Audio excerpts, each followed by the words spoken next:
हरैले भद्रक विधायक। नुआ प्रार्थी अपेक्षा भद्रकवासी।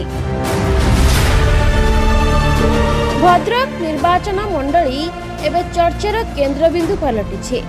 2019 रे जेभली भद्रक मान्यवर विधायकों को साधारण जनता आशीर्वाद दे विजयी कराइथिले ताहा आज फसर फाटुची। एही 4 वर्ष रे तांको लोकप्रियता कमिबारे लागिछि। निर्वाचन रे देइथिबा प्रतिश्रुति एबे पानी रे गार होइछि। स्मार्ट सिटी तैयारी करिवे कही निर्वाचन रे जितिथिले, किंतु जितिबा परे स्मार्ट सिटी केवल भाषण रे रहि जाइछि।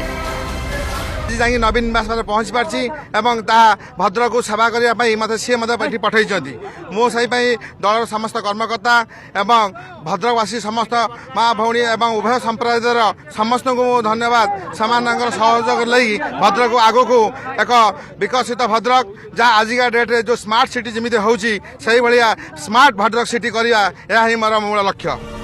पौर निर्वाचन रे एहार जवाब भद्रकवासी देथिबा बेले एबे पुणी बीजेडी और साइकेल लड़ई देखा मिली। दुई जनकर शक्ति परीक्षा रे एबे साइकेल आगर थिबा जना पड़ी। एथिरु स्पष्ट जना पड़ुछि कि विधायक भद्रक रे केते लोकप्रिय। भद्रकवासी सेमानंक हक हासिल करिबारे विफल होइछन्ति। सेथिपाई आसंता 2024 निर्वाचन पाई नुआ मुह खोजछन्ति एबे भद्रकवासी, जे कि सेमानंकर समस्या और दुख सुखर साथी होई गरीबों आशा पूरण करि परिबे।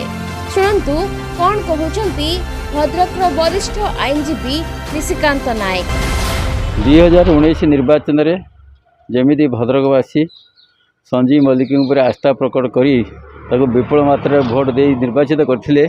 आज से लोकप्रियता से हरई कहीं भद्रक म्युनिसिपालिटी जो उन्नतिर स्वप्न देखते सर्वांगीन उन्नति हो से आशा रखते भद्रकवासी ता संपूर्ण विफल होती। एथि स्पष्ट प्रमाणित होची भद्रक विधायक तांकर लोकप्रियता हरई। आगामी दिन में सेटा बोधे लोक जवाब देवे बैलेट पेपर रे। तेणु आम आशा करूँ जी समय रहा विधायक तांकर असंपूर्ण कार्य को शीघ्र सफल करातु।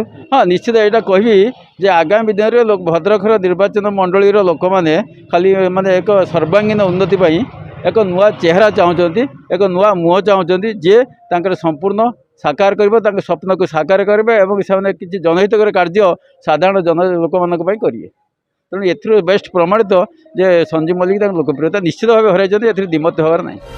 ब्यूरो रिपोर्ट, भद्रक आवाज।